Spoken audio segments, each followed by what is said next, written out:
He was pathetic, a loser drowning in debt. When the world changed, he was still just prey, paralyzed by fear, utterly useless. A twisted system even forced him to smile through the agony. He was surrounded, overwhelmed, a worthless death was just seconds away. His screams echoed in the darkness. But in the abyss of despair, he made a choice. He would not die like this. Suddenly, an impossible power awakened. An absolute defense. A shield he could use even in the real world. The man who could never fight back just became unbreakable. In a dark alley, a young man walks alone while two others sit on the curb. One of them complains that the passing guy spat on his foot. The neighborhood is described as a studio district, consistently noisy and dirty. The man walks on carrying a small bag. Finally, he arrives at a simple door on a rooftop. This is his tiny 180 square foot home. Meet Bong Juhyeok, a 25-year-old with no job. He juggles 3 part-time gigs just to get by. Even working constantly, he can't save any money. The reason for his struggle is a massive debt. He has no special skills to rely on. Because of that, a bright future seems impossible for him. While eating, he laments his mediocre life. Suddenly, a blue screen appears before him. The screen declares that Bong Juhyeok has awakened. His eyes glow blue, completely stunned by this. Startled, he jumps back, knocking over his dinner. He shouts that the sudden event scared him, catching his breath.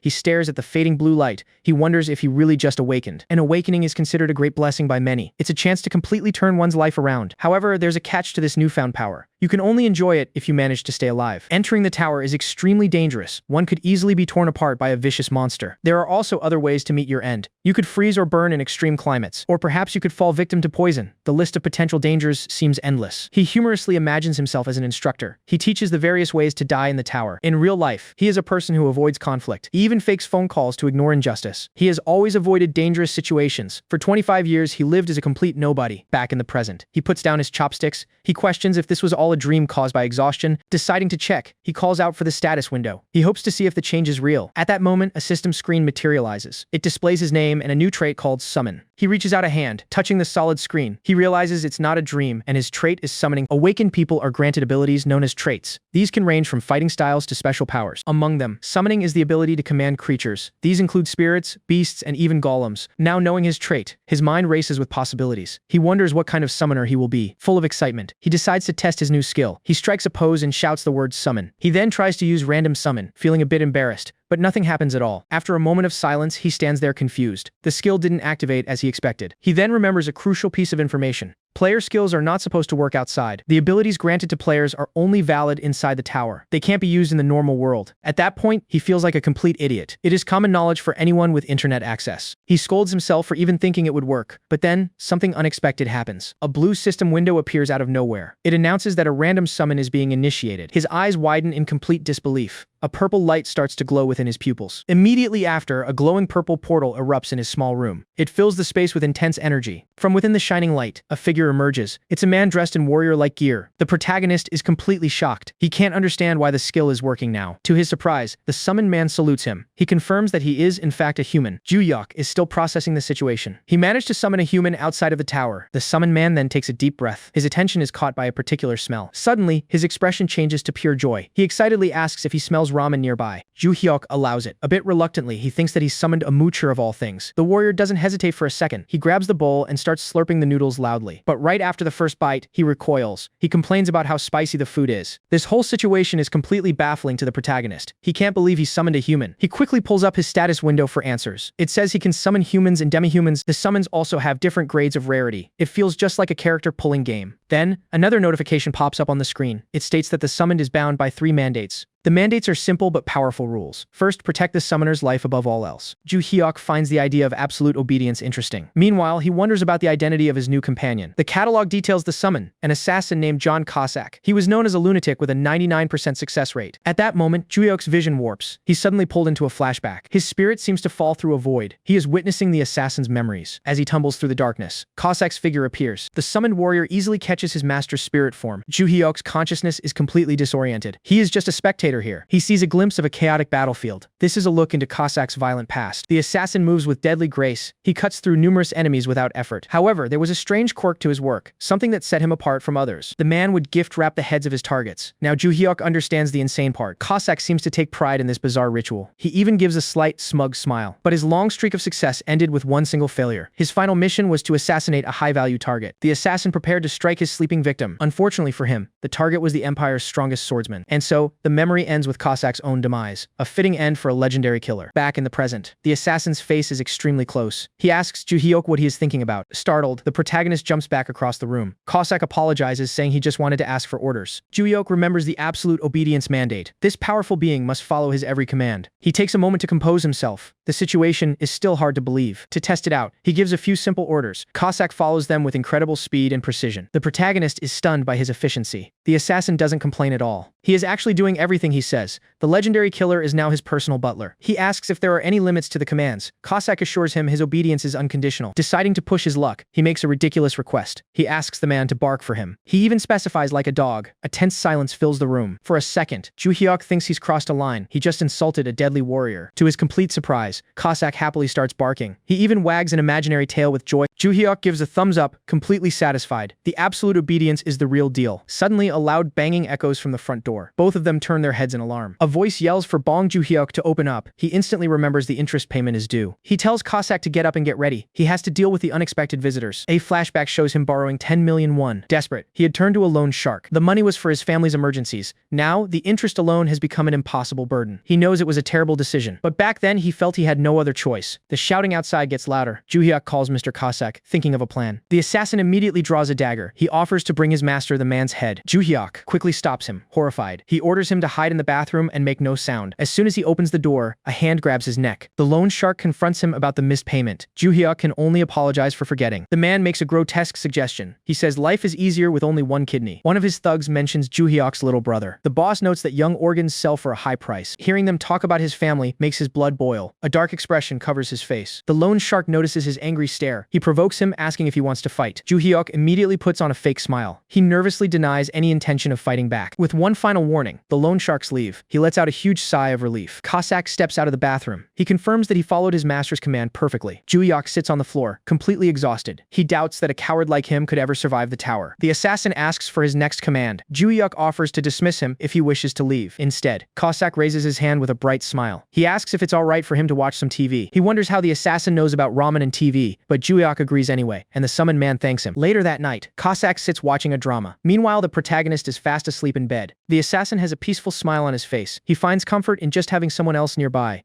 Even in his sleep, the protagonist feels a strange sense of comfort. It is no longer just him in the room. Kasac reflects on his old life. He had always been alone, working himself to the bone. Now he just sits there, completely engrossed. The light from the screen illuminates his face. The next morning at 8, an alarm goes off. Juhyeok groggily reaches out to turn it off. He sits up and looks at his computer monitor. Then he wonders if the summon release happened. A system window confirms. John Kasac has been released. Juhyeok thinks he saw it happen in his sleep. He stretches, deciding to get ready for work. At the same time, breaking news flashes across the screen. The report describes a gruesome murder. It happened at the offices of an illegal loan shark firm. Hearing the firm's name, Smile Cash stops him cold. He has a very bad feeling about this. His toothbrush clatters to the floor. The news anchor says 3 victims were found without their heads. Then the anchor reveals the most shocking detail. The heads were found wrapped in red ribbons. An image of Kasac flashes through his mind. He is happily tying a bow on a severed head. He immediately remembers the smiling face of his summon. It could only be John Kasac. Suddenly he grabs his hair in total panic. He just realized he summoned a psychopath. The TV screen confirms his fears. The headline is about the Smile Cash murder and shows the bloody scene. A close-up shows the hand of one of the loan sharks. It is lying in a pool of blood. Then the news shows the 3 severed heads. He realizes he is completely and utterly doomed. The protagonist stares at his phone in horror. His face is pale and drenched in a purple light. At his part-time job, a customer approaches the counter. He is a nervous wreck. His mind plays a horrible trick on him. He sees the loan shark holding his own head with a bow. The young man's eye twitches in absolute terror. He cannot believe what he is seeing. In his hallucination, the headless man asks to be rung up. More heads are displayed on the shelves behind. With a loud scream, he falls backward. The illusion is too much for him to handle. A girl holding a gift box asks if he is okay. He snaps back to reality, completely flustered. He quickly apologizes for his strange behavior. Then he promises to ring up her purchase immediately. After his shift, he walks alone in the snow. He decides he cannot work in this state and needs a break. He lets out a shaky breath into the cold air. The events of the day weigh heavily on him. Surrounded by happy couples, he feels isolated. He wonders if he is responsible for those men's deaths. He makes his way back to his lonely rooftop apartment. Snow continues to fall over the city. Inside, he checks the summon catalog again. It clearly states Kasac is a crazy assassin. He tries to comfort himself with one thought. The assassin will will not harm him, but he is still terrified. Deciding to face the problem, he attempts a designated summon. He calls out John Kasac's name. A system window pops up right in front of his eye. It stops his summoning attempt. Before he can proceed, he must leave a satisfaction rating. The system asks for a star rating for Kasac. He is furious and wants to give just 1 star. The assassin went and killed people without any order. He hovers his finger over the single star. He thinks that is exactly what the man deserves. However, he hesitates, unable to be so heartless. In the end, he sets the rating to 3 stars. A memory of his mother's job surfaces. He knows how heartbreaking a low rating can be. With the rating submitted, Kasac is summoned. He appears in a flash of light, saluting cheerfully. The assassin thanks him for the 3 stars. The protagonist wonders if this innocent-looking man is a killer. He musters his courage and asks a direct question. He wants to know if Kasac killed those men. The warrior proudly confirms he did. He took care of them just before being unsummoned. Juhyeok realizes he is now face-to-face with a murderer. His stomach churns and his heart races. He forces himself to take a deep breath. At least he knows his summon will not harm him. He asks how he even knew where their office was. Kasac explains he planted a mark of pursuit on them. The summoner is stunned by this revelation. He asks why he would go to such lengths for him. Kasac's reasoning is simple and chilling. They were a threat, so it was better to deal with them early. The assassin explains his actions are because of the summon's laws. Specifically, he mentions Article 3. A system window displays the 3 laws of the summoned. Protecting the master's life is the highest priority. To test this, Juhyeok asks a hypothetical question. Kasac confirms he would disobey an order to harm his summoner. However, the protagonist argues there was no real threat. Kasac agrees that Article 3 can be interpreted broadly. He saw the loan sharks as a future risk. The protagonist is horrified by this psycho-like reasoning. Immediately, he apologizes for calling him a psycho. The warrior simply says he has heard such words off. Juhyeok realizes this is extremely dangerous. A dark and worried expression takes over his face. He imagines walking down a crowded street with Kasac. Then he accidentally bumps into a thug. Naturally, the thug would probably just threaten him. It would be an empty threat with no real intent. But according to Kasac's twisted interpretation, the thug's head would end up as a gift-wrapped present. The young man nervously bites his thumb. The thought of this happening is absolutely terrifying. Suddenly, the assassin kneels down before him. He simply says that he was wrong. Juhyeok tries to set some ground rules about killing, but Kasac cannot guarantee he will follow them. So he presses the issue further. The warrior salutes and promises to judge the situation well. His energetic answer is somewhat reassuring. Juhyeok asks him to return for now. Before disappearing, the summoned man has a question. He looks at his master with a curious expression. He asks his summoner if he climbs the tower. The unexpected question leaves the boy speechless. He clenches his fist tightly. He knows that climbing the tower is a once-in-a-lifetime chance. But the truth is, he is just plain scared. The tower is dangerous and he could easily die there. He tries to change the subject. He asks if Kasac has ever been summoned by someone else. The assassin remembers his previous master fondly. He calls him a truly strong and brave person. Hearing this makes Juhyeok feel ashamed of himself. He doesn't have the courage to risk his life like that.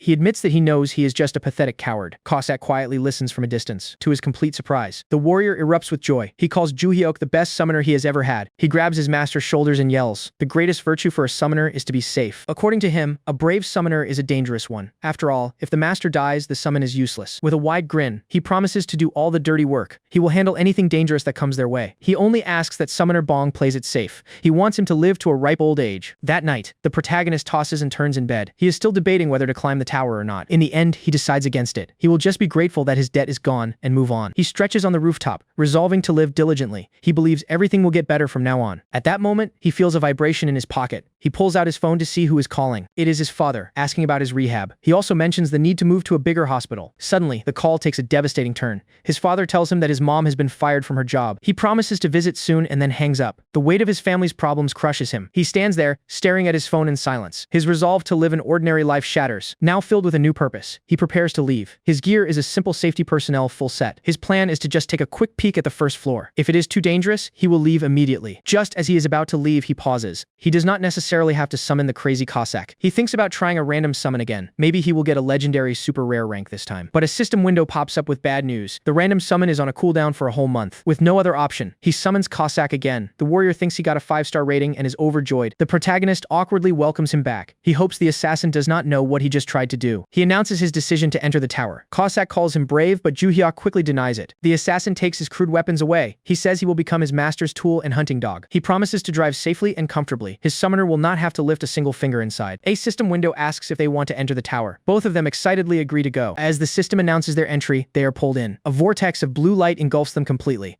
They fall through a digital void. It is a dizzying stream of ones and zeros. The force of the teleportation is intense. Juhyeok's face gets comically distorted during the process. Kasac lets out a shout as they hurtle through the digital space. It is a wild and disorienting ride. They finally land inside a hexagonal safe zone. Before them lies a desolate and barren landscape. The first floor of the tower is a complete wasteland. It's a vast and empty expanse of dirt and rock. The sudden stop and change of scenery make Juhyeok feel sick. He holds back the urge to vomit, but he can't hold it in for long and throws up. Kasac pats his back and tells him he will get used to it. After he recovers, they step out of the safe zone. The assassin confidently leads the way. A system window notifies him of his improved physical abilities. His stats have been adjusted to level 1. He clenches his fist, feeling the newfound strength. This is what it feels like to be a real player. The first floor mission is simple. He has to defeat 5 tough-skinned fatty grubs within 2 hours. Kasac spots their targets in the distance. Several large beetle-like creatures are crawling around. Juhyeok remembers what he read online about the grubs. They have very low attack power, but are hard to kill. He also read that other players take around 30 minutes. That's how long it takes just to catch one grub. Now a player himself, he feels a surge of determination. He is ready to face his first real challenge. He rolls up his sleeves and steps forward. He wants to try and catch one by himself first. With a small rock in hand, he approaches a grub. He throws it at the creature to get its attention. Just as he gets ready, he realizes something important. He doesn't even have a proper weapon. As he turns to ask Kasac for one, the grub moves. It suddenly rears up, ready to attack him. The creature lunges forward with surprising speed. A strange green light glows from within its body. The sudden attack catches him completely off guard. He freezes in place, unable to react in time. With a shaky voice, he calls out for help. He is clearly not ready to handle this on his own. Kasac gives him a thumbs up and praises his wise decision. He is happy to step in and take over. The assassin instantly dashes toward the grub. He moves with incredible speed and agility. With a single, powerful slash, he cuts the grub in half. Green liquid splatters everywhere from the impact. He tells his master to stand back for a moment. Then he unleashes a flurry of attacks on the other grubs. He materializes glowing blue blades in his hands. He then charges forward, a blur of motion. Countless blades of energy fly through the air. They effortlessly slice through the tough-skinned creatures. He stops, his blades disappearing into thin air. He calls out his final attack, Blade Explosion. The grubs' bodies erupt in a shower of blue light. The entire area is cleared in a matter of seconds. Juhyeok can only stare in complete awe. He is amazed by the power and skill of his summon. All 5 grubs were taken down in an instant. They crumble into blue digital particles and disappear. A system window announces his success. He is ecstatic about the rewards and the easy clear, but what he doesn't know is that his achievement did not go unnoticed. A woman in an office looks at a similar system window. In a gym, another woman stops her workout. A blue screen materializes right in front of her. Even in a nightclub, a man is interrupted. The notice pops up, grabbing his full attention. In fact, the same notice appeared at the same time. It was sent to every single player in South Korea. Back in his apartment, he feels a bit dizzy. He learns that you return home after clearing a floor. He checks his phone and is completely shocked. The entire mission only took 5 minutes to complete. Kasac congratulates him on a job well done. The young man is still processing the incredible speed. He tries to downplay his role, but Kasac insists. He says that standing still was the right thing to do. He takes out his rewards from the tower, a magic stone and a strange platinum badge. Magic stones are an important resource in their world. They are used in various industries and are quite valuable. It has been 20 years since the Black Towers appeared. Most people know the basics about them by now, but he has never heard of a platinum badge before. It is a completely unknown and mysterious item. He happily puts the badge aside for now. He just earned 50,000 won in 3 minutes. To celebrate, he orders a large meal for both of them. He gets a huge platter of jokbal, or pig's trotters. The assassin's eyes widen as he stares at the food. A sense of dread washes over his face. He thinks he smells something spicy in the air. His master reassures him that he ordered regular jokbal. With a huge smile, Kasac digs into the meal. He thanks his summoner for the delicious food. Juhyeok notices something odd about his summoned speech. He asks if his way of speaking is normal. Kasac explains it is because of his previous summoner. He picked up some of his habits after spending time with him. Juhyeok finds his way of talking funny and tells him to keep it. This whole experience has made him certain of one thing. While the assassin happily enjoys his meal, the protagonist realizes the tower is not dangerous at all. His discarded safety helmet sits next to the construction sign, a symbol of the life he is leaving behind. With newfound determination in his eyes, he knows what he has to do. Climbing the tower is definitely doable for him. The next morning, the sun rises over his rooftop apartment. A new day brings a completely new routine. He tapes a chart to his wall, titled Alpha Male's Daily Routine. It is a detailed schedule for his new life. He has quit his day labor job to focus on a perfect plan. He will work his part-time jobs and then clear the tower. To kill some time, he orders Kasac to dance. The warrior is happy to do anything to please his master. This makes him wonder about the satisfaction rating. He asks his summon how important it actually is. The assassin explains that a better rating gives huge benefits. It can increase rank, manifestation time, and summon chances. With that, they enter the second floor of the Black Tower.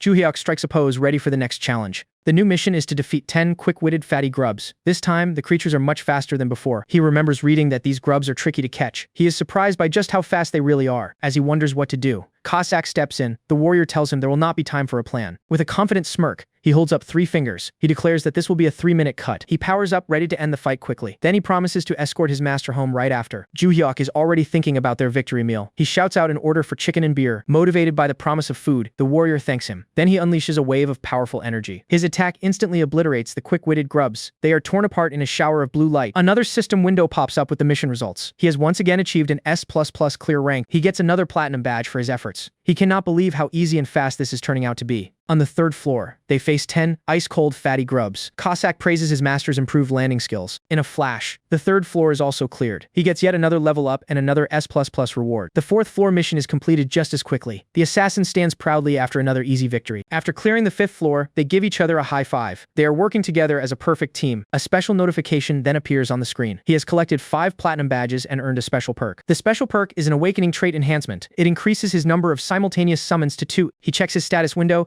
and his eyes widen in disbelief. He can now have 2 summons at the same time. This reward is insanely good. With Kasac already steamrolling everything, another summon is just overkill. He imagines himself as a marathon runner, far ahead of the competition. With 2 summons, he will be way safer in the future. He checks the cooldown for his random summon skill. He still has to wait for more than 20 days. For now, he will keep climbing with Kasac. A shadow of a powerful new summon looms behind the warrior. Meanwhile, at the Awakener Management Administration building, something big is about to happen. Inside a large office, 2 men and a woman sit in silence. The atmosphere in the room is tense and quiet. A man with graying hair stares out the window. He wonders when the next announcement will ring. The woman beside him reads his thoughts perfectly. She asks if he is thinking about the recent announcements. Startled, team leader Jeon Gwang-il tells her to stop it. Deputy Director Lee Min-ae says she was just curious. Another man asks if a new announcement has arrived. Min-ae confirms a 6th floor S++ rank clear. Gwang-il realizes it has to be the same person. They are clearing the floors in order with an unprecedented rank. This person possesses overwhelming talent. A shadowy figure of the protagonist appears, surrounded by purple energy. Another man slams his hand on the floor for emphasis. This situation is more serious than they initially thought. Director Park Kyung-soo reminds them of the old record. The highest rank ever achieved was only an A. He warns them about other countries poaching powerful players. A map shows the world's attention focused on Korea. With a stern expression, the director gives a clear order: they must find this player immediately. 2 days later, back at the rooftop apartment, the protagonist's life has completely changed. Kasac is happily washing the dishes. They are now preparing to take on the 8th floor of the tower. Everything is going smoothly so far. He knows that the first 10 floors are just the beginner zone. They enter the next floor, which is a misty forest. They carefully make their way through the dense woods. Their mission is to defeat 10 red thorn frog warriors. Suddenly, a horde of them surrounds the pair. One of the frog warriors lunges forward. It attacks with a long and sticky purple tongue. Before the tongue can reach him, a glowing blue blade appears. It effortlessly slices through the air toward the frog. With a flurry of slashes, Kasac takes down the entire horde. He moves like a whirlwind of destruction on the battlefield. Another successful mission brings another level up. He also gets more magic stones and some healing potions. Back home, Kasac congratulates him on another good day. The young man feels a bit guilty for not doing anything. He thinks about giving Kasac a present for all his hard work. But the warrior warns him not to let his guard down. As a small reward, he gives his summon some money. He tells him to have fun but to not cause any trouble. To his surprise, the assassin refuses the offer. He says he cannot leave his master's side and will just watch TV. So instead, they decide to order some chicken. The warrior puts on a funny chicken hat, excited for the meal. While the man is on the phone, he decides to check his rewards. He makes sure to order a non-spicy flavor for Kasac. He gets a tower-exclusive healing potion. He immediately decides to give this to his loyal companion. He also has a huge pile of magic stones. Now, if he sells them, he could make almost 2 million won on day 10 of his tower climbing journey. He stretches, feeling the effects of his new routine. Even the 9th floor was a piece of cake. The jungle man eating corpse flower was no match for Kasac. He raises a glass of champagne and a toast. He has completely forgotten that his summon is a crazy assassin. He decides to give Kasac a 5-star satisfaction rating. This increases his manifestation time by 1 whole hour. The warrior makes a heart shape with his hands. He is overjoyed by the extra time he gets to spend with his master. They enter the 10th floor, a lush and green forest. He can feel the recalibration of his physical abilities. A strange power surges through his body. He feels an overflowing strength and a stirring of mana. He humorously imagines himself as a wild horse. He feels completely untamable with his newfound power. With a horse head on, he tells Kasac he will help. From now on, they will fight side by side. The assassin is horrified by this idea. He would rather smash his own head into the ground than let his master get hurt. But the protagonist is determined to fight this time. He wants to contribute to their battles from now on. Suddenly, a giant slimy egg appears from behind a tree. It is much larger than anything they have faced so far. The egg hatches, revealing a massive praying mantis. This is the 10th floor monster, and it is truly terrifying. Juhyeok is completely frozen in fear. He cannot believe that other players have to kill something like this. Kasac's pride is a bit hurt by the situation. He thinks sending 2 people to kill 1 insect is embarrassing. The praying mantis lets out a loud screech. Its large compound eyes stare down at the two of them. It raises its massive scythe-like arms, ready to strike. The assassin stands his ground, unfazed by the creature. He easily dodges the monster's powerful attack. Then he leaps into the air, ready for a counterattack. With a focused expression, he unleashes his power. His eyes glow with a cold and deadly light. He creates a web of glowing blue blades around the mantis. The creature is completely trapped within the deadly net. Another system window announces his victory. He has successfully completed the 10th floor mission. He receives another huge pile of magic stones. This brings his total amount to over 5 kilograms. He also gets another platinum badge for his collection. But he already has the perk from the first 5 badges. A new system notification pops up on his screen. He has earned another special perk for collecting 10 badges. The new perk allows him to copy one skill. He can choose any skill possessed by a summoned entity. Before he can even think, Kasac gives him an answer. He tells him to choose Shadow Step without any hesitation. The reason is simple and practical. It is a convenient skill for running away from danger. The protagonist is a bit offended by this suggestion. He wonders if he really looks like a coward to his summon. Despite his reservations, he acquires the Shadow Step skill. It is now registered in his status window. Kasac tries to convince him of the skill's importance. He says that fast footwork is the life of a fight. Back in his apartment, he decides to test his new skill. He shouts Shadow Step and tries to move quickly. To his disappointment, nothing happens at all. He stumbles and falls to the floor, completely frustrated. On day 11 of his tower climbing journey, he makes a very important phone call. He nervously introduces himself to the call center agent. He is calling to report that he is awakened. The agent congratulates him and offers government support. He gives them his address, and they promise to visit soon. This was the bravest decision of his 25-year life. He has finally contacted the Awakener administrator. A black car pulls up to a large building. A woman in a suit steps out and walks toward the entrance. Team leader Jian greets her, asking about a recent case. She confirms that the new Awakener is not the one they are looking for. Another awakening request has come in today. She asks her team leader if he wants to come along. He agrees to go, determined to find the talented player. He is willing to offer the best benefits to recruit them. Back in his apartment, the protagonist is busy cleaning. He wants to make a good impression on his important visitors. A knock on the door startles him. A voice from outside announces they are from the Awakener management. He welcomes them in, apologizing for the small space. Team leader Jeon Gwang-il introduces himself and his partner. The team leader introduces deputy director Lee Min-ae. The protagonist gets even more nervous with a woman present. Suddenly, the deputy director gets extremely close to his face. He is flustered by her sudden and unexpected proximity. She stares into his eyes and says, "It's you, isn't it?" Then she whispers S++,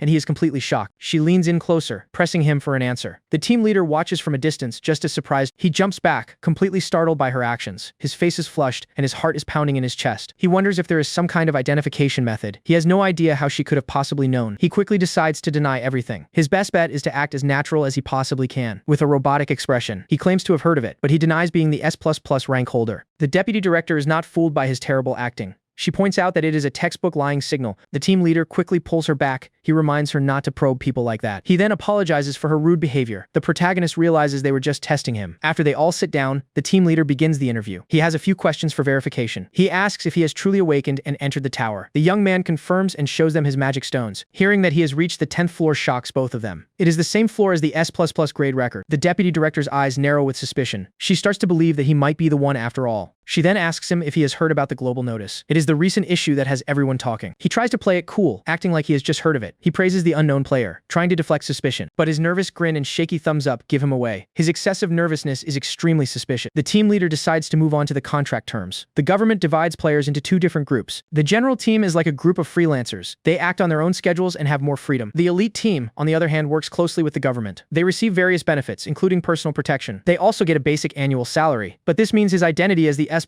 holder would be revealed. He imagines himself swarmed by reporters and paparazzi. They would ask him all sorts of personal questions. He would rather die than get that kind of attention. The thought of being in the spotlight is his worst nightmare. To join the elite team, he would have to record his raids. The government would provide a body cam for this purpose. Without any hesitation, he gives them his answer. He will not be applying for the elite team. He says he is satisfied with the general team. He also claims that he does not have any talent. With a nervous smile, he admits that he is just scared. He is happy with stopping at a reasonable floor. They try to convince him to think it over, but his mind is already made up, and he will not change it. The deputy director sighs in disappointment. It seems they have missed their chance once again. She knows that many players stop at a certain point, but this is the first time someone has been so blunt about it. She thinks that even if he applied, he would not be accepted. The most important virtue for the elite team is the will to climb. The team leader respects his decision, even if he is disappointed. The protagonist thanks him for his understanding. As a final procedure, they need to confirm his awakening. They ask him to enter the tower from his apartment. The team leader suggests he do some clearing while he is inside. He is subtly trying to see if he can get the S++ rank. He agrees to clear a floor but makes an excuse. He says he usually takes the full 2 hours to finish. The deputy deputy director smiles and tells him to take his time. She assures him that they will wait for him. He stands up, ready to enter the tower. He has to keep up his act for a little while longer. He offers them drinks from the fridge while they wait. Then he says goodbye and prepares to enter the portal. A blue light erupts in the middle of his living room. The portal to the tower opens up right before their eyes. The team leader confirms that he is truly awakened. He then asks his partner what she thinks about him. She admits she does not know about his talent, but she is certain that he is extremely timid and intimidated. She has cleared the 11th floor herself. The boss monster there is the long-tailed tunnel centipede. The monster itself is not that difficult to kill, but the challenge lies in its disgusting appearance and numbers. She is certain that he will abandon the mission. A coward like him would never be able to face such a creature. The team leader trusts her predictions so far. He decides to call the director and report their findings. As soon as they enter the tower, he summons Kasac. He knows he will need his help for this next mission. The warrior salutes him with a funny pose. He thanks his master for summoning him once again. The mission is to defeat 100 long-tailed tunnel centipedes. Kasac says he can clear it in 5 minutes. But Juhyeok tells him to hunt as slowly as possible. He does not want to set another S++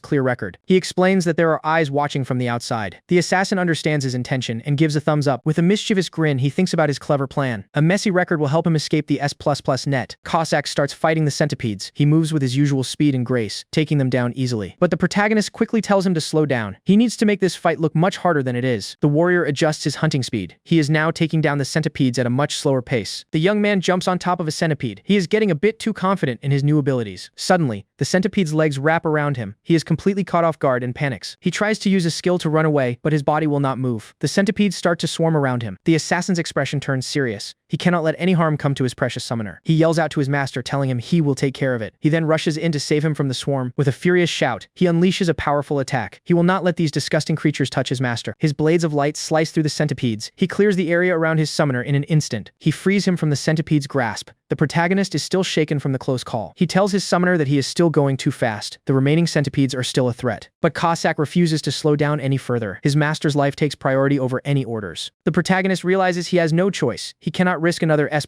clear, no matter what. Despite his efforts, the system announces another S++ clear. Kasac apologizes for not following his orders. A blue light surrounds him as he exits the tower. He has failed to hide his true power from the administration. Back in his apartment, the two agents are still waiting. The deputy director thinks it is about time for him to give up. Just then, a system window appears in front of them. It announces the S++ clear of the 11th floor. At that exact moment, the protagonist reappears. He is enveloped in the same blue light from the system. The two agents are completely stunned. They cannot believe what they are seeing right before their eyes. The S++ grade for the 11th floor popped up, and it happened at the exact moment he returned. He lets out a heavy sigh, his plan completely ruined. He did not want to go this far and reveal his secret. With a dark expression, he reaches out his hand. He summons Kasac, ready to silence the two witnesses. The two agents are terrified by this sudden turn of events. They are now face to face with a powerful and mysterious player. The assassin appears, ready to follow his master's command. His eyes are filled with a cold and deadly determination. He orders his summon to bind the two agents immediately. Dark silhouettes show them being captured and restrained. Suddenly, the protagonist wakes up with a scream. He was having a terrible and vivid nightmare. He realizes he was just dreaming about silencing the agents. He is horrified by his own dark thoughts. In his dream, he saw the two agents' heads. They were gift-wrapped with red ribbons, just like the loan sharks. He apologizes profusely, still shaken from the nightmare. The two agents are completely confused by his strange behavior. He collapses to the floor, drenched in a cold sweat. The team leader rushes to his side, asking if he is okay. He dismisses it as just a bad dream. The team leader then gets back to the main topic of their visit. He tries to deny it again, claiming it was just a coincidence. He babbles nervously, trying to sound convincing. But the timing was just too perfect for it to be a coincidence. The team leader presses him for the truth. With a sigh of defeat, he prepares the contract. Since his awakening is confirmed, they can proceed. He is shocked to see that it is an elite contract. He clearly asked for a general contract, not this one. The team leader explains that this is a special case. It is a one-of-a-kind contract in the entire industry. He calls it an ultra-elite contract. It is reserved for players with special grade management subjects. The benefits are beyond anything he could have imagined. It includes a massive salary, real estate, and VIP security. But that is not all the contract has to offer. There is one more benefit that sets it apart from all others. It grants him immunity from the law. This would practically make him a noble in their society. The team leader tells him to take a look at the contract, but the protagonist has already made up his mind. He declares that he will not be a player at all. If he cannot get a general contract, he will just quit. The two agents are stunned by his vehement refusal. He explains that he simply hates receiving any attention. He explains that getting attention is a burden. Even going into a clothing store is a stressful experience for him.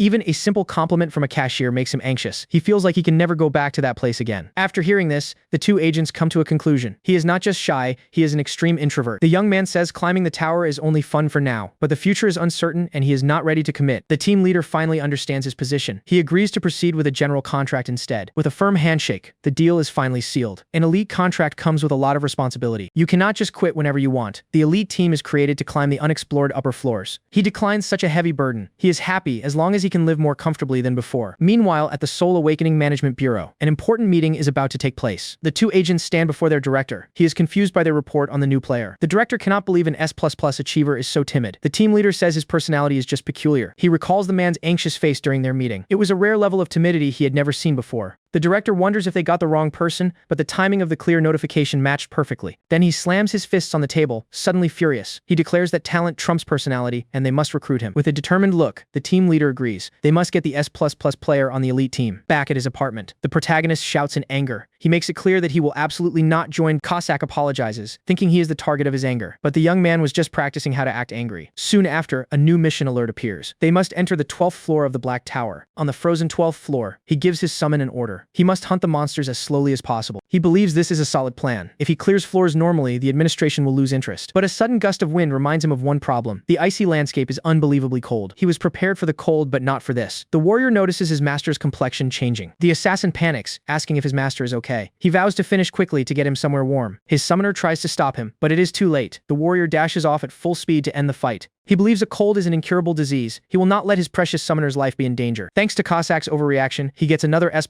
clear. He earns a new perk, an energy shield kit. Back home, he inspects the new item on his wrist. It is a shield that can absorb a set amount of damage. He realizes this is practically a full suit of armor. Most importantly, it is not a tower-exclusive item. With a burst of excitement, he activates the glowing blue shield. This means he can use it in the real world too. He immediately thinks about selling it for billions of won. He could retire from the tower and live in luxury. But then he realizes the rewards will only get better. He excitedly asks Kasac about clearing the 16th floor. The assassin says it is possible, but not guaranteed. The protagonist is left wondering what to do next. Meanwhile, his loyal companion is just happy to eat a cookie. He is completely oblivious to his master's dilemma. Back at the administration building, the director is worried. The global announcements for S++ clears have stopped. The team leader confirms it has been 15 days. The player seems to be stalled on the 15th floor. The director slams his hand on the desk in frustration. He cannot believe such talent was given to a timid player. The team leader tries to be optimistic. He thinks they should just wait since the difficulty increases soon. Suddenly, his phone rings with an update. The player is on his way to the administration to use the shop. The director's eyes widen in surprise. He wonders if this is what he thinks it is. His subordinate confirms his suspicions. The player was likely farming to raise funds for new items. The director feels like a complete fool. He was about to criticize the player without knowing the truth. He orders them to give the player anything he wants for free. The scene then flashes back 15 days ago. In a dark forest, Kasac screams in utter shock. He cannot believe what his master just asked him to do. The protagonist calmly lifts his shirt. Then he asks his summon to stab him with a dagger. The warrior falls to his knees, begging to be punished instead. But his summoner just wants to test the new energy shield. The assassin covers his ears, refusing to hear such a thing. His master gets frustrated by his dramatic reaction. Fed up with the delay, he decides to do it himself. He grabs the dagger and stabs himself in the side. He immediately screams in pain, realizing his mistake. He completely forgot to turn the shield on first. The warrior lectures him about his reckless behavior. The protagonist just tells him to get back to the hunt. With tears in his eyes, his summon agrees. He then flies off to take his anger out on the forest monsters. Kasac's hunts are incredibly fast. They are always over in less than 10 minutes. While he waits, the protagonist decides to practice. He wants to get used to his new skill. He focuses his mana and shouts the skill's name. It is time to test out Shadow Step. Suddenly, a strange blue aura surrounds him. His body feels light and full of energy. With a powerful burst of speed, he dashes forward. He leaves a trail of afterimages in his wake. He is completely amazed by this new sensation. It feels like he is flying through the forest. He now understands why his summon recommended this skill. It is absolutely perfect for running away. But as he zips through the bushes, something stops him. A strange creature is standing right in front of him. It is a small green goblin with glowing red eyes. The monster glares at him with pure malice. He freezes in place, completely shocked. He cannot believe there was a monster hiding so close. He wonders if it was hiding from Kasac's presence. Either way, he is now in a very dangerous situation. The goblin lets out a furious roar. It then lunges forward, ready to tear him apart. In a moment of pure panic, he shouts for his shield. A blue barrier materializes just in time to block the attack. The creature bounces off the shield. The protagonist then gives it a swift kick to send it flying. Out of nowhere, Kasac appears in a flash of blue light. He is ready to intercept the monster and end the fight. With a playful grin, he calls it a nice pass. He seems to be enjoying this little game, but his expression quickly turns deadly serious. A cold blue light glows from within his eye. He unleashes a powerful attack on the creature. He will not let anything harm his precious summoner. After taking care of the monster, he rushes to his master. He anxiously asks if he is alright. He frantically checks his summoner for any injuries. To his surprise, the young man is completely fine. With a sigh of relief, he begins to scold him. He tells him not to be so brave and reckless in the future. After 15 days of farming, he is finally ready. He has also earned over 11 million won from magic stones. Back in his apartment, he calls the administration. He wants to visit the player shop and they offer an escort. A few minutes later, a luxurious silver limousine arrives. It is parked right in front of his apartment building. He steps out of the car looking looking a bit overwhelmed. He is clearly not used to this kind of VIP treatment. Team leader Jian Guang-il is waiting for him. He greets the young player with a warm and friendly smile. As they walk toward the entrance, he feels like a celebrity. This is definitely not the standard procedure. He registers his vein data for future access. This will allow him to visit the shop anytime he wants. The team leader offers him a personal tour of the facility, but he politely declines, wanting to look around on his own. With that, the doors to the exclusive player shop slide open. He steps inside, ready to spend some of his hard-earned money. The shop is incredibly luxurious and spacious, but he quickly notices that there are no other customers around. He eyes an expensive sword in a display case, but first things first, he needs to sell his magic stones. The total value of his stones is 11 million won. The clerk tells him he can use the funds immediately. The whole shopping experience is already draining his energy. He just wants to buy what he needs and go home. Meanwhile, the director is getting a full report. The team leader informs him that the shop is closed for all others. He also explains the special 90% discount. A free gift would have been too burdensome for the timid player. Later that evening, he returns to his rooftop apartment. The sun sets on another successful day of his new life. He proudly shows off his new gear, an adamant mace and a pair of basilisk leather walkers. He is shocked by how cheap the items were. He knows that standard gear usually costs much more. He realizes he received special treatment from the administration. It feels a bit burdensome, but the new boots are pretty. Thanks to his energy shield, he only needs boots for defense. This is all thanks to the special perk he earned. He promised himself he would not get greedy, but the perks are making it very hard to keep that promise. The next day, he summons Kasac once again. He tells him they are finally moving on to the 16th floor. He also has another piece of good news. His random summon cooldown is finally over. With a huge smile, he announces his plan. It is time for them to summon a brand new ally. He prays to every god he can think of for a good summon.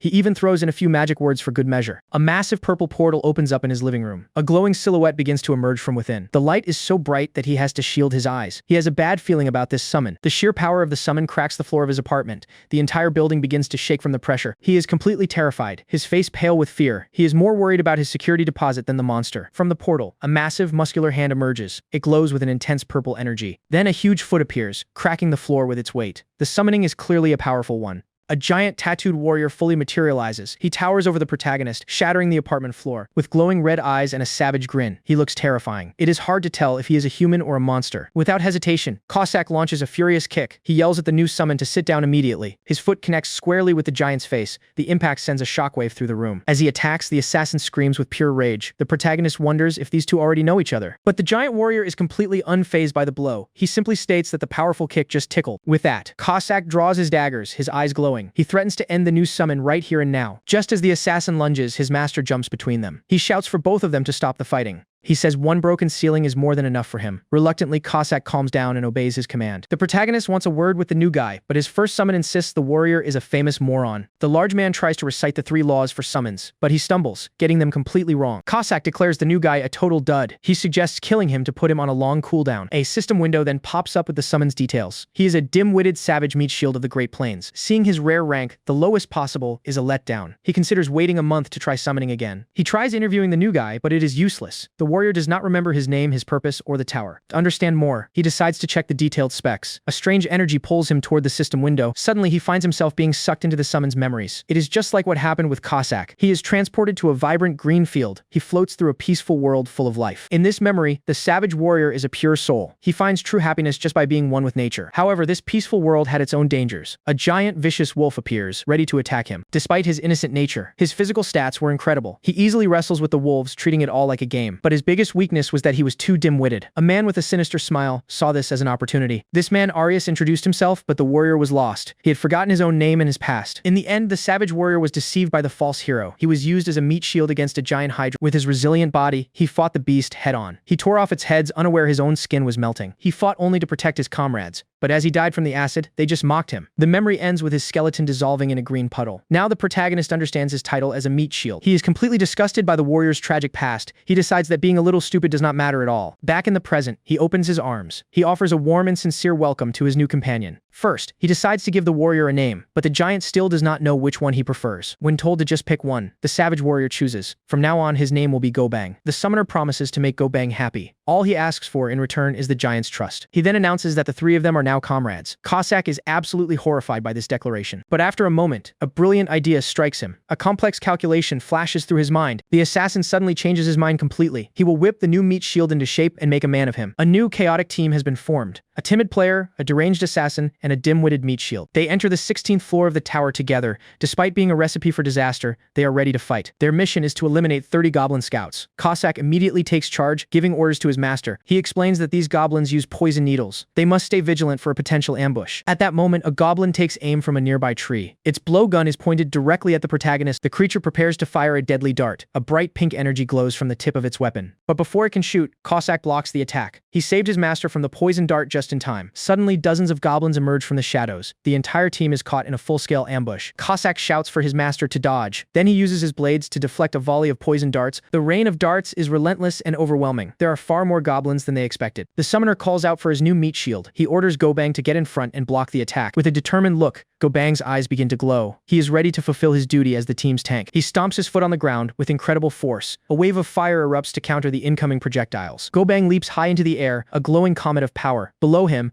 the goblin horde can only stare in terror. While Kasac deals with his own group, he notices something odd. The other goblins are running away from him. He turns around and sees a gigantic shadow covering the field. It belongs to their new oversized companion. With a thunderous crash, the giant lands in the middle of the horde. He sends dozens of goblins flying with the impact alone. Even Kasac gets caught in the shockwave. He is sent tumbling through the air, completely furious, peeking from behind a tree. The protagonist is stunned. With Gobang's power, this is less a fight and more a massacre. The remaining goblins try a desperate attack, but their spears just bounce off the giant's tough skin. With an order from his master, the assassin joins the battle together. They make quick work of the remaining enemies. The summoner is still processing what he saw. He cannot believe a warrior this strong is only a rare rank. Back at home, a well-deserved feast awaits. Boxes and boxes of delicious fried chicken cover the table. Gobang stuffs his face, happily declaring how tasty the kitchen is. His master praises his incredible performance. Kasac, however, loses his temper over the mispronunciation. The protagonist wonders if his two summons will ever get along. Out of nowhere, Gobang looks at his summoner, then he simply says that he is a good person. The giant explains that being fed gives him life. The young man is touched, saying he will be the one relying on him. But the touching moment is ruined by the assassin. He attacks Gobang again for getting the name of the food wrong. The protagonist scolds his summon for bullying the gentle giant. Kasac just says the big guy needed some proper education. The next day, the trio enters the 17th floor of the tower. Their physical stats are enhanced to match the new level. At level 17, the protagonist feels a new surge of power. His muscles bulge, and he feels almost unstoppable. He once again imagines himself as a wild stallion. He thinks it might finally be time for him to join the fight. His summons quickly shut that idea down. They tell him to stay back and let them handle the fighting. Their new mission is to defeat 30 goblin warriors. A huge army of armored goblins stands before them. Seeing them in person is much more intimidating than on video. The goblin battalion is at least 40 strong and well organized. He recalls the standard strategy for this floor. You must first retreat and wait for the army to disperse. Then you lure them out in small groups of 3. It is a slow and tedious but very safe process, but with a powerhouse like Gobang, he has a better idea. He knows he does not need to bother with such a tedious plan. With a confident smile, he gives a simple command. He points forward and tells his meat shield to move out. He is sure that with a giant on his team now, reaching the 20th floor will be an absolute breeze. With a smirk, he orders them to wipe out the entire army. He is already thinking about the next S++ perk. The giant lets out a mighty roar, taunting the goblins. The entire goblin army flinches and turns their attention to him. A goblin captain screeches a command to its troops. It orders them to attack the massive threat. The warriors form a tight phalanx with their shields and spears. They prepare to charge the giant all at once. With perfect coordination, they hurl their spears.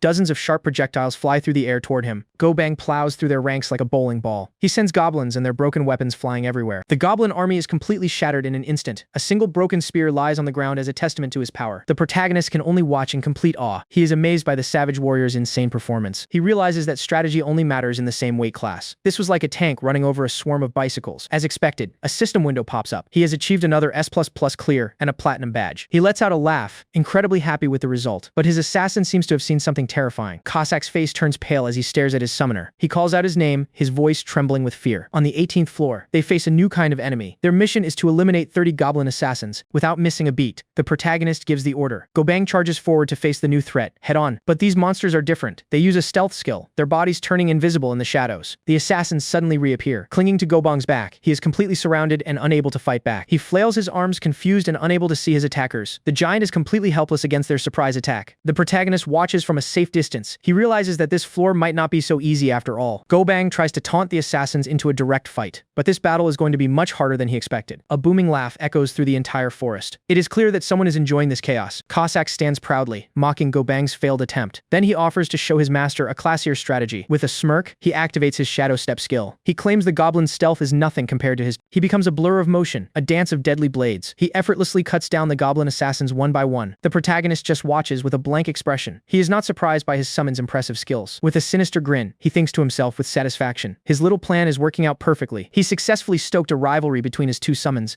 Now they are competing to see who can be more useful. He just has to sit back and watch them work. They will farm all the badges and perks for him. He grips his new mace, feeling a surge of confidence. After all, he has also reached level 18. A powerful aura surrounds him as he prepares to fight. It is time to unleash the power he has been hiding. With a horse head on, he channels his inner wild stallion. He is finally ready to join the battle himself. He has memorized the entire strategy guide for this floor. He is feeling more prepared than ever before. According to the guide, the goblin's stealth is low tier. He should be able to track them if he just focuses. He powers up, his eyes glowing with determination. He has practiced his shadow step to perfection. He swings his mace at a stealth goblin, but something feels off with his attack. A strange energy flows through his brand new boots. This was definitely not part of the plan. He completely loses his balance in the middle of his swing. The goblin looks just as confused as he is. The goblin sees an opening and prepares to strike. His little experiment has put him in a tight spot. Despite his clumsiness, he somehow manages to land a hit. That is one goblin down and many more to go. He tries to play it cool, acting like it was all intentional, but he is clearly shaken by the close call. Suddenly, another goblin assassin lunges from above. This is the first time he has truly been hunted. Meanwhile, Kasac continues his flawless performance. He dispatches goblin after goblin with graceful ease. With another clean slice, he takes down another one. Only 3 more enemies are left on the field. At that moment, Goblin claps his massive hands together. He is preparing to unleash a powerful area of effect attack. He claps again, sending a powerful shockwave through the air. The ground trembles from the force of the impact. The remaining goblins are sent flying by the attack. They are completely helpless against the giant's raw power. Goblin continues to help, but just gets in the way. Kasac yells at him to get lost and let him finish. In the middle of the chaos, the assassin has a thought. He wonders where his summoner disappeared to. A massive explosion of blue and pink energy erupts nearby. It seems the protagonist is not just hiding anymore. He uses his shadow step to dodge an attack. He is now fighting the last goblin assassin on his own. He is sweating, realizing how close he came to death. If not for his energy shield, he would be done for. But the fight is not over yet. The goblin assassin is relentless, and he is on the defensive. As the adrenaline kicks in, something strange happens. His perception of the world begins to change.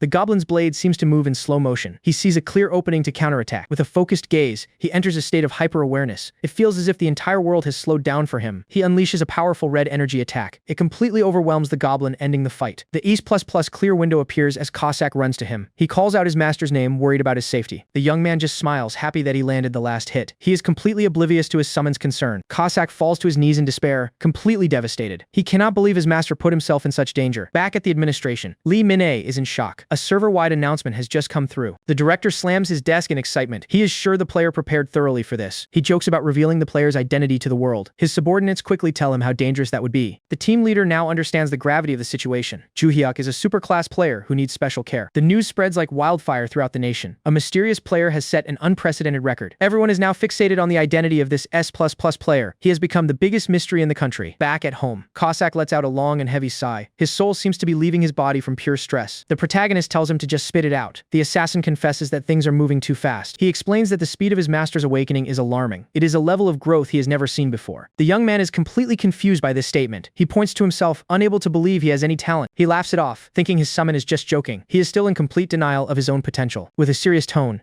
the assassin says it is not a joke.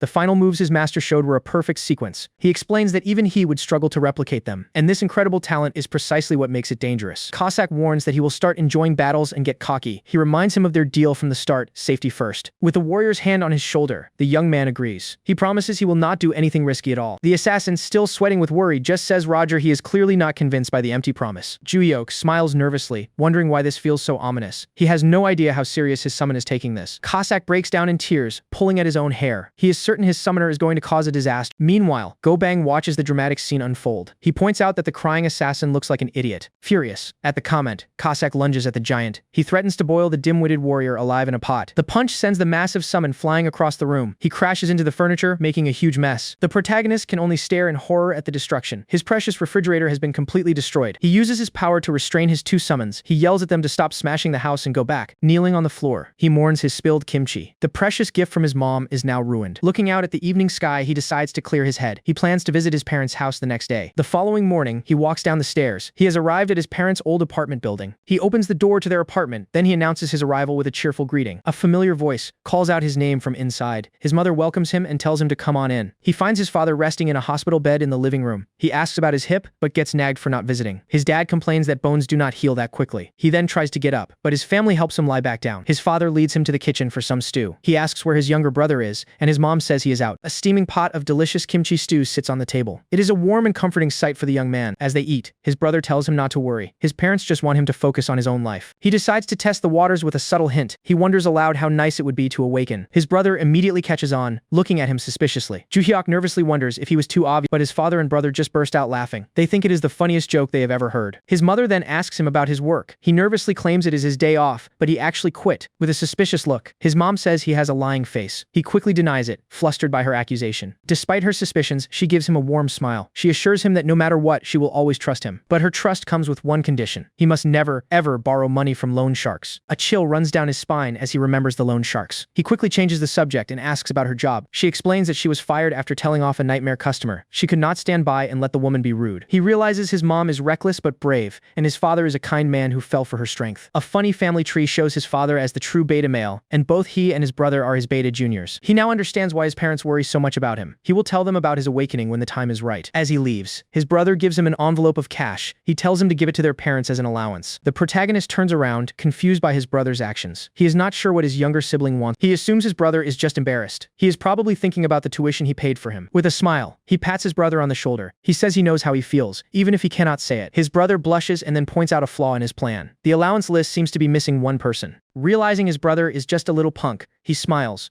He then transfers 500,000 won to his account. Later, he finds himself in front of the Awakener administration. He had not planned on coming here today, but after seeing his family, his resolve has only grown stronger. He is more determined than ever to succeed. He remembers the team leader's words about calling ahead. He hopes it will be fine to just show up unannounced. He knows his energy shield is good, but it is not enough. The monsters in the tower will only get stronger. He needs a real shield to protect himself, but the one he sees costs a whopping 100 million won. He is completely shocked by the ridiculously high price. He could never afford something so expensive right now. He awkwardly makes excuses about the shield being too heavy. He is also flustered by the number of people in the shop. The clerk then offers him a more suitable option, a small and lightweight buckler with a self-repair function. He tries on the new shield, and it is a perfect match. It goes so well with his mace, they look like a set. The price is a much more reasonable 40 million won. He happily completes the payment and buys his new shield. He wonders why talking to a clerk is harder than fighting. To him, the woman is more terrifying than any monster. With his new shield in hand, he feels relieved. He is finally ready to head back to his apartment. As he turns to leave, a man stops him. He asks if he has been an awakened player for long. The stranger introduces himself as Choi Hoseok. Then he extends his hand for a friendly handshake. He reluctantly shakes the man's hand. The new player then asks him what floor he is currently on. With a bright and friendly smile, Hoseok offers his help. The protagonist thinks he seems like a nice person. The friendly player insists on helping him if he ever needs it. He makes sure to mention that he is in the shop often. As the man waves goodbye, he is filled with envy. He wishes he had such fearless social skills. That night, under the full moon, he is back in his apartment. He is ready to prepare for his next tower climb. He checks his status window, happy with his progress. At level 19, he can finally challenge the 19th floor. But before that, he has some business to take care of. He needs to summon Kasac and come to a new agreement. The assassin appears, still dramatically upset. He is still whining about his master's reckless behavior. The protagonist proudly shows off his new shield, but his summon is not impressed by his newfound taste for battle. The warrior says his previous summoner said the same thing. Then he reminds his master that he is a total beta male. He makes his summoner promise not to charge ahead recklessly. The young man agrees with a cheerful smile. If things get tough, he must sacrifice his summons to escape. Kasac even suggests sacrificing Gobang first. As they prepare to enter the tower, a strange smell fills the air. The assassin's nose twitches, sensing something delicious. The protagonist has a surprise for his loyal companion. He bought him some king-sized dumplings as a treat. With a huge smile, the warrior takes a big bite, but he stops mid-chew, a look of confusion on his face. He asks his master if he holds a grudge against anyone. With his mouth full, the young man denies it. Suddenly, Kasac's expression turns serious. He senses a powerful killing intent coming from outside. The protagonist freezes, his heart pounding in his chest.